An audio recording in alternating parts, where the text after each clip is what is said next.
Assalamualaikum and good morning dear students. I hope you are fine.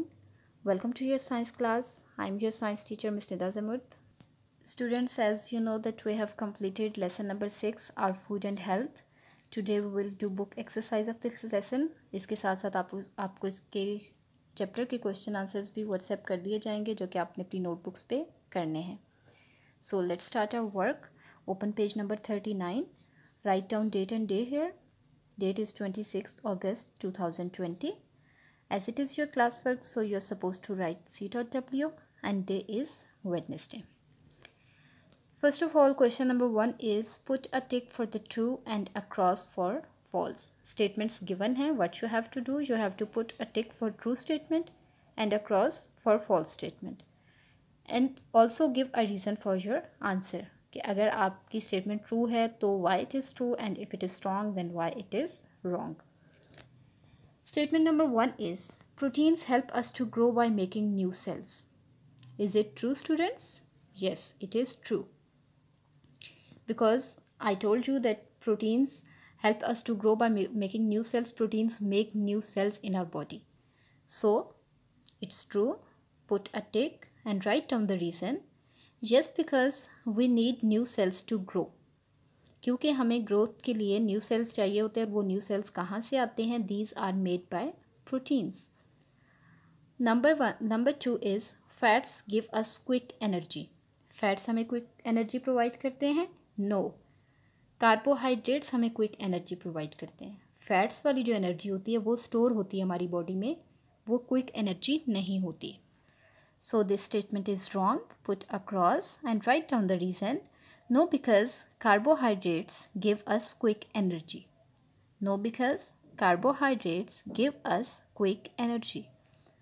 Number 3, vitamins and minerals are required in small quantities. Yes, this is true. Yes, because only a small amount of these nutrients is enough. ठीक है, इनकी यानी कि minerals और vitamins की सिर्फ small amount हमारी body के लिए सफिशेंट होती है. Number 4, over cooking destroys several nutrients. अगर हम फूड को ओवर कुक करें तो उसके बहुत सारे न्यूट्रिएंट्स डिस्ट्रॉय हो जाते हैं. Yes, this is true. Yes, because due to over cooking nutrients are lost. Over cooking की वजह से क्या हो जाता है? न्यूट्रिएंट्स लॉस्ट हो जाते हैं. फिर वो फूड किसी काम की नहीं रहती. वो न्यूट्रिएंट्स ने जो हमें फ़ायदा पहुंचाना था वो हमें फ़ायदा नहीं पहुंचाते. Next is the more rest you give to your muscles the healthier they become. क्या ये ठीक है कि आप अपने मसल्स को जितना रेस्ट देंगे वो उतना हेल्दी होंगे? No, this is not true. This is wrong. So put a cross and write down the reason. No, because exercise makes our muscles healthier. ठीक है, हमने ये पढ़ा था कि एक्सरसाइज हमारे मसल्स को स्ट्रॉन्ग और हेल्दी बनाती है. ठीक है, जितना आप मसल्स को ज़्यादा यूज़ करेंगे उतना वो हेल्दी होंगे. नेक्स्ट इज़ डेफिशिएंसी डिजीज़ेस और इन्फेक्शियस. डेफिशिएंसी डिजीज़ेस यानी कि जो न्यूट्रिएंट्स की कमी की वजह से बीमारियां होती है वो इन्फेक्शियस हैं, वो एक पर्सन से दूसरे पर्सन में ट्रांसफ़र हो सकती हैं. नो, क्योंकि ये तो न्यूट्रिएंट्स की डेफिशिएंसी की वजह से है ना, किसी जर्म्स की वजह से तो नहीं है. That's why they can not transfer. So this statement is wrong. Cross. No, because these diseases can not spread from person to person. ठीक है, ये डिजीज़ेज क्या होती हैं? Can not spread from person to person. Next is you can get diarrhoea by breathing in air full of diarrhoea germs. कि अगर आप एक ऐसी हवा में सांस ले रहे हैं जिसमें डायरिया जम्स बहुत ज़्यादा है तो आपको भी डायरिया हो जाएगा? No, because it spreads through infected food और वाटर. ठीक है, डायरिया जो है वो गंदा पानी पीने या गंदा खाना खाने से यानी कि इन्फेक्टेड फूड या इन्फेक्टेड वाटर से होता है. डायरिया जम्स की हवा में सांस लेने से इसके फैलने के चांसेस इतने ज़्यादा नहीं होते. Next is chlorine is added to water in a swimming pool to kill germs. Swimming pool में क्लोरीन ऐड की जाती है ताकि उस पानी में जितने भी जम्स हैं वो किल हो जाएं. Yes, this is true, because chlorine can kill germs. Chlorine एक ऐसा केमिकल है जो जम्स को किल कर सकता है. So that's why chlorine is added in swimming pools to kill germs. Come towards question number 2. Name these 2 things you need to take in besides the 5 nutrients to remain healthy. जो 5 nutrients थे, proteins, vitamins, minerals, carbohydrates और fats, उसके साथ साथ 2 चीज़ें और भी होती हैं जो हमें चाहिए होती हैं हेल्दी रहने के लिए. वो क्या हैं? Water and fibres. क्या हैं वो? Water and fibres. Number 2, a diet containing all nutrients in right quantities. ऐसी डाइट जिसके अंदर राइट क्वांटिटीज़ में तमाम न्यूट्रिएंट्स मौजूद हों उसको हम क्या कहते हैं? Balanced diet. Substances that can be added to food to prevent it from getting spoiled. Food को ख़राब होने से बचाने के लिए उसमें जो सब्सटेंसेस ऐड किए जाते हैं उसको हम क्या कहते हैं? प्रिजर्वेटिव्स। क्या कहते हैं? Preservatives. Diseases caused by lack of certain nutrients in the diet. वो डिजीजेस जो किसी भी न्यूट्रिएंट्स की कमी की वजह से होती हैं उनको क्या कहते हैं? Deficiency diseases. Deficiency of this mineral in the diet cause anaemia. वो कौन सा मिनरल होता है जिसकी डेफिशिएंसी से एनीमिया हो जाती है? Iron. A bad habit which is a major cause of heart diseases. वो कौन सी बुरी आदत है जो दिल की बीमारियों का सबब बनती है? That is smoking. Insects that spread malaria. कौन से इंसेक्ट से मलेरिया फैलता है? Mosquitoes. A chemical that is use to kill insects. Insects को किल करने के लिए जो केमिकल्स यूज़ होता है उसको हम क्या कहते हैं? Insecticide. Drugs that can kill bacteria in the blood. वो ड्रग्स या वो दवाइयाँ जो हमारे ब्लड में मौजूद बैक्टीरिया को ख़त्म करती हैं, those are known as antibiotics. क्या कहते हैं उन्हें हम?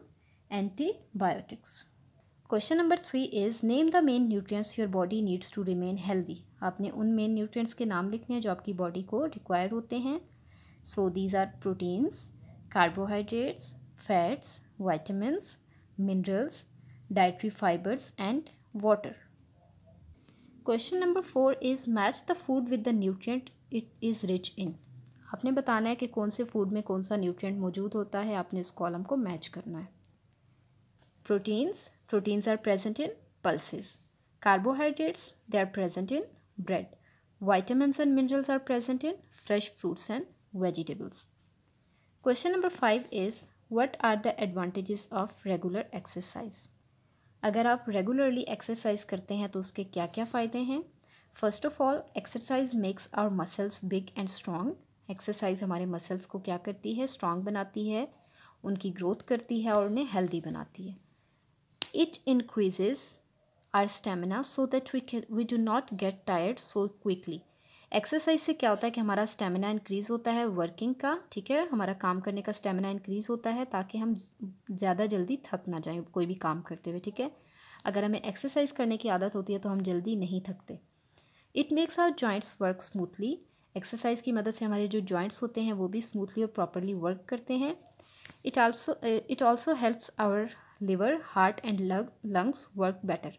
इन सब चीज़ों के साथ साथ ये हमारे लिवर, हार्ट और लंग्स को भी प्रॉपरली वर्क करने में हेल्प आउट करते हैं, ठीक है। क्या क्या एडवांटेजेस हैं एक्सरसाइज के? It makes our muscles big and strong, it increases our stamina so that we do not get tired so quickly, it makes our joints work smoothly, it also helps our liver, heart and lungs work better. Question number 6 is match the deficiency with the food you would eat to get better. ठीक है, आपने बताना है कि ये deficiency disease अगर हो जाए तो उसको दूर करने के लिए आपको क्या खाना चाहिए। फर्स्ट ऑफ ऑल, एनीमिया होता है due to deficiency of iron and iron is rich in spinach, ठीक है। स्पाइनच आपको खानी चाहिए ताकि आपका आयरन इंटेक ज़्यादा हो and you can get rid of anaemia. Then goiter is caused due to deficiency of iodine and iodine is present in iodized salt. Then scurvy is a disease which is caused by deficiency of vitamin C and vitamin C is present in orange and lemon. Then night blindness, it is caused due to deficiency of vitamin A and vitamin A is present in carrot. Question number 7 is how does a mosquito spread malaria? मच्छरों से malaria कैसे फैलता है? When a mosquito sucks the blood of an infected person, it also sucks in the malarial germs. ठीक है, जब एक mosquito किसी भी इन्फेक्टेड पर्सन को, यानी ऐसे पर्सन को जिसको ऑलरेडी मलेरिया है, उसको काटता है, उसका ब्लड सक करता है, तो वो ब्लड सक करने के साथ साथ मलेरिया जर्म्स भी सक कर लेता है क्योंकि मलेरिया जर्म्स उस इंसान के खून में मौजूद हैं, ठीक है। तो जब यही वाला मच्छर when it bites a healthy person, किसी हेल्दी पर्सन को जाके काटता है, तो वो क्या करता है कि अपने स्लाइवा के साथ जर्म्स उस हेल्दी पर्सन के ब्लड में पास कर देता है और उससे क्या होता है? मलेरिया कॉज होता है, ठीक है। When a mosquito sucks the blood of an infected person, it also sucks in the malaria germs. When it bites a healthy person, the germs pass into the blood of healthy person and cause malaria. Last question is, will you fall sick every time disease germs succeed in entering your body? कि क्या हर दफ़ा जब किसी भी बीमारी के जरासीम आपकी body में एंटर होंगे तो आप बीमार पड़ जाएंगे? नो. अगर देखा जाए तो you are inhaling germs most of the time, ठीक है, जर्म्स हमारे आसपास हर वक्त मौजूद होते हैं और इवन हम उन्हें इनहेल भी कर रहे हैं, but we do not fall sick every time. इसकी क्या रीज़न है? No, we will not fall sick every time germs enter in our body because our immune system fights against these germs and kills them। क्योंकि हमारा immune system in germs के against fight करता है और उनको किल करता है। हम बीमार तब पड़ते हैं जब हमारा इम्यून सिस्टम वीक हो जाता है किसी भी वजह से, due to deficiency of certain nutrients या किसी भी और वजह से, ठीक है। We will fall sick only when our immune system is weak. So what's answer? No, we will not fall sick every time the germs enter in our body because our immune system fights against these germs and kills them। We will fall sick only when our immune system is weak। So that was all about today, students. Thank you so much. Allah Hafiz।